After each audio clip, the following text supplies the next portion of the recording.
Well, I fell in love with musicals. I think I was late in the game. I had done some things in high school, but not really a full musical. And I heard it was the Phantom of the Opera.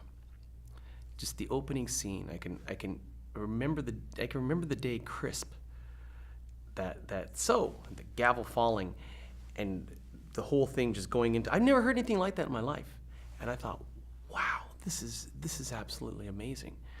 And I remember listening to the whole thing and thinking, wow, what is this? This is tremendous.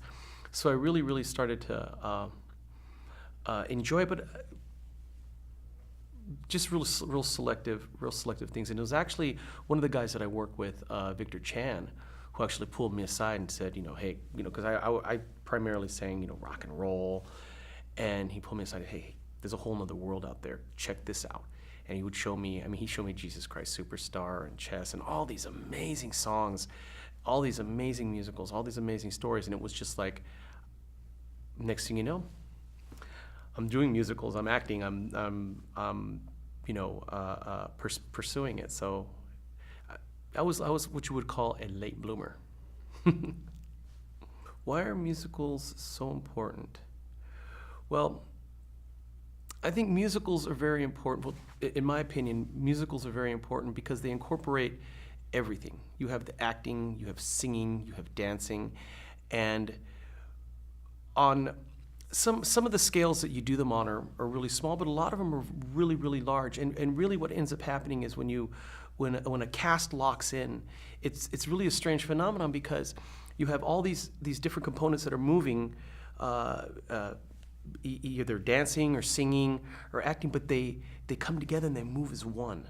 It's tremendous. It's tremendous when you start a musical from just the bones and just the very beginning process with just piano and just flat stage and everybody rehearsing their lines, rehearsing their movement, and especially I personally like doing world premiere stuff because I like to create. I want to create something that's brand new, and all those moments of discovery are, for me as an artist, that's what I live for, is for those moments of discovery, those moments of creating something out of nothing. And musicals in particular are fascinating because whereas maybe in a straight play you can really emote your emotions with lines, with whatever whatever's on the written page, in a musical, it's this beautiful sound, this resonance, and when you're locked in with the sound of your voice and the instruments and whatever the dialogue may be, it's tremendous. You ascend to heights that are and what I always love is when you hit that note, bam, and you're done. It resonates out there. It's a beautiful thing. We need voices in theater because this is the place.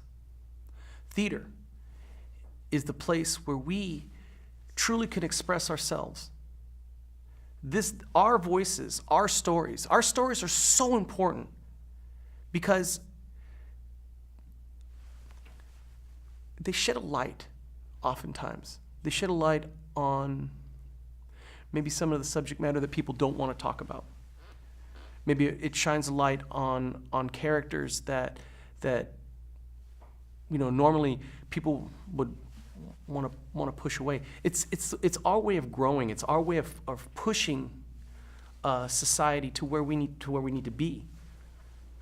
Theater, voices in theater.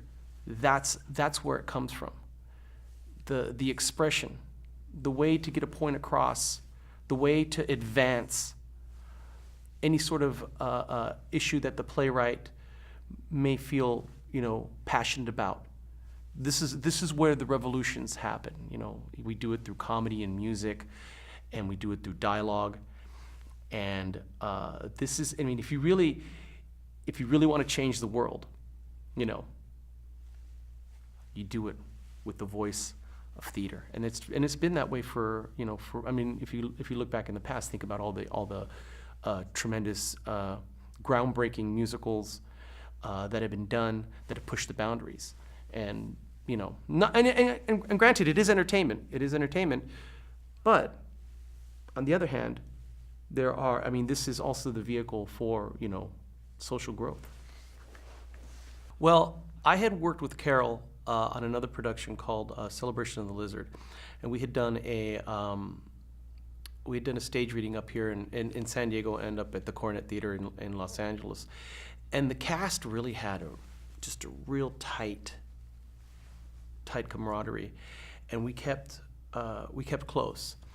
And Karole invited me in to do the musical, to workshop it I think we first workshopped it at LATC, and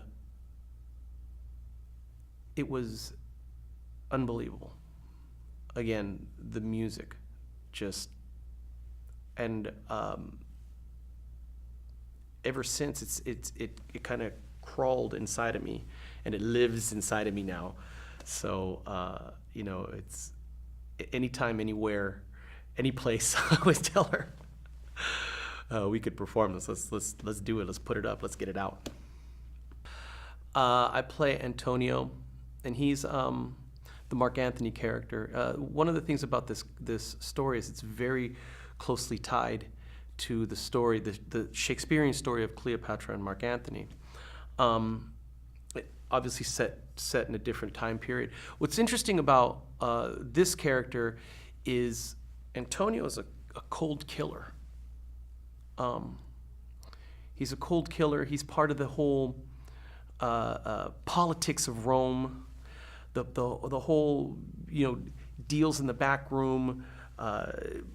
Very very similar to some of the darker things that go on in this world, and he's in a precarious position because he has fallen for Cleopatra, and this is a forbidden thing, and he's already has arrangements in Rome. So for him, for the arc of Antonio, he's also at that age where he's not young and wild, like the young guys. He's older. His body can't take the rigors of what this life is. So he's almost, and that in that way, I really relate to this character in that sense that he's come across this forbidden love, and but he's torn by the circumstances. He's got a lot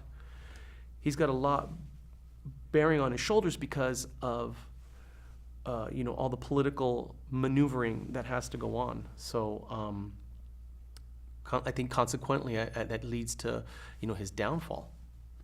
She is unbelievably talented, and the things she comes up with it just blows my mind. I have such respect for her in every facet of what she does. One of the things I also do is I also teach. I'm with the San Diego Opera I'm a teaching artist. So right now I work with inner city kids, underserved, and I actually brought Karole in one day to do a clinic. But I always tell my young actors, I always refer to Karole about if you want to work in this business, these are the standards that you need to. This is what you have to inspire to be. Someone like Karole. I think she is a role model for any actor of any age. She just has she's so professional but so real, and there's such a wonderful essence about her spirit that God, who wouldn't want to work with her? Wow, I got to tell you, I had the opportunity to record some of the original demos for this, so I got to play a couple of the different characters, and oh man, Allan, the music's like in a million. I'm a musician too, so in a million years I'm thinking, where did this freaking music come from? This is wow. And Allan's a cool dude. You know, as a matter of fact, his daughter, you know, in crossing paths, his daughter was in How the Grinch Stole Christmas. I was in the world premiere cast, and I was in it for a number of years. She was actually one of his daughters in one of the shows that we did, which is really kind of funny. That's kind of the really full circle kind of thing. It's really weird. But no, I think Allan's a musician from another planet, you know, just tremendous. I think Rule My World is social, is definitely social commentary. There's so much right now that is parallel with this musical. And that's why, you know, I really feel like it's important that, you know, we get this out. It needs to get out. It needs to be heard. On so many levels, on so many levels, from the surface, you know, to the depth of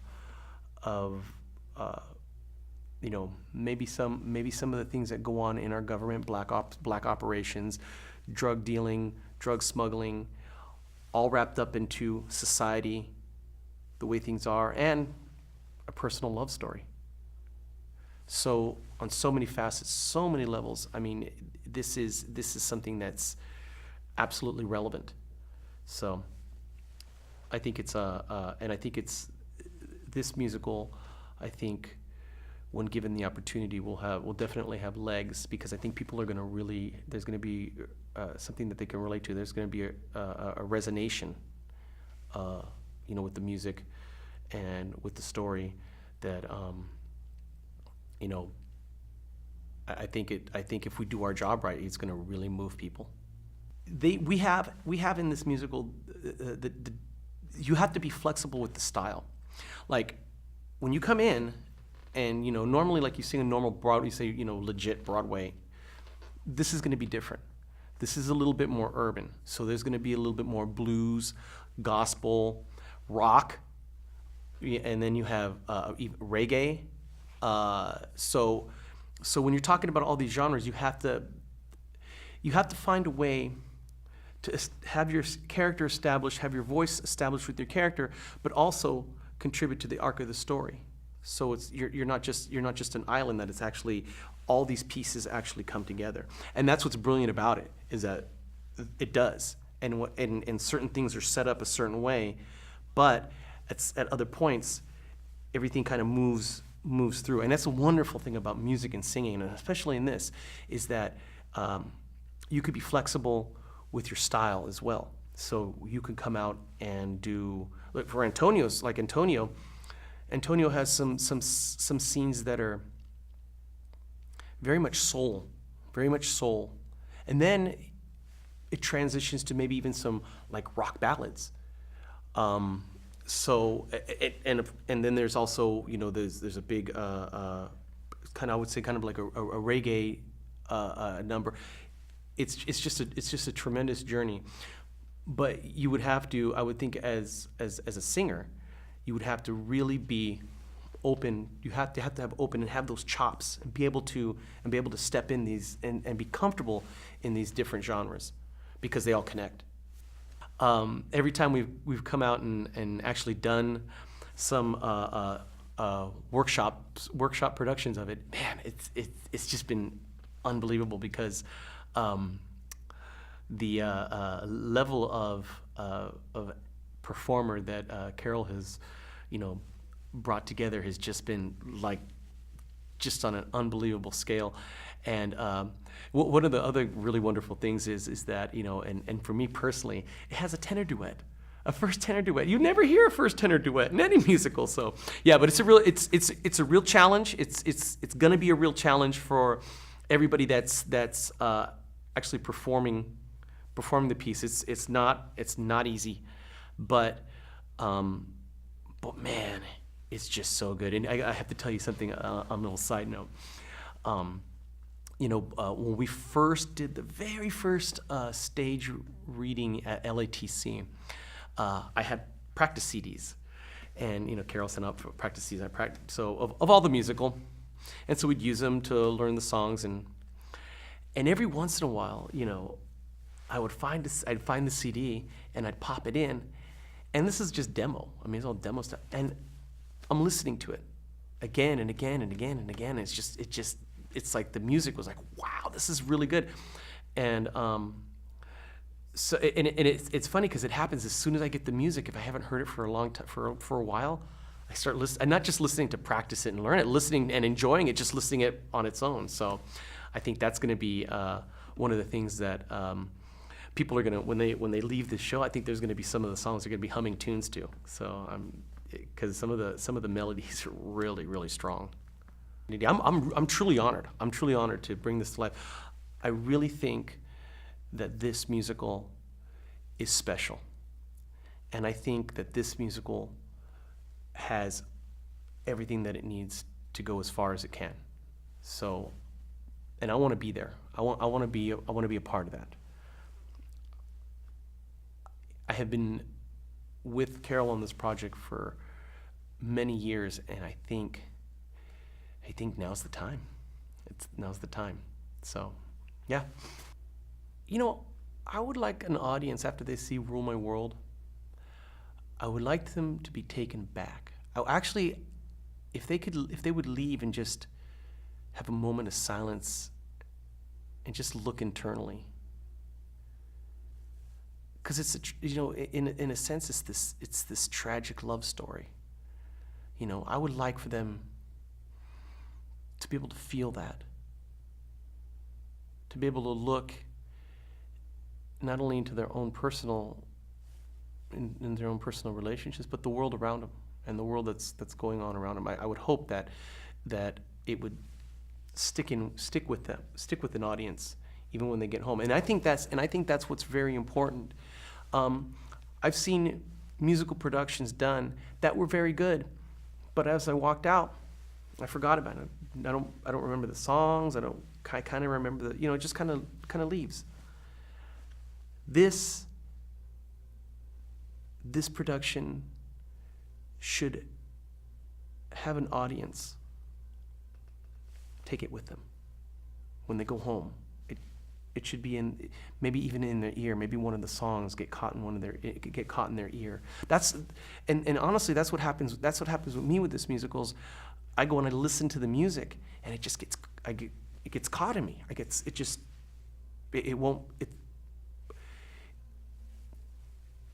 gets me thinking. It gets me like, puts me in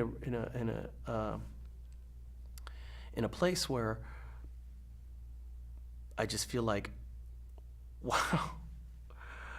wow, this is all so relevant right now. I think the Southern California community needs to come to Rule My World, because this is going to blow their minds. I mean, the story is fantastic. It's a great story. The music is unbelievable.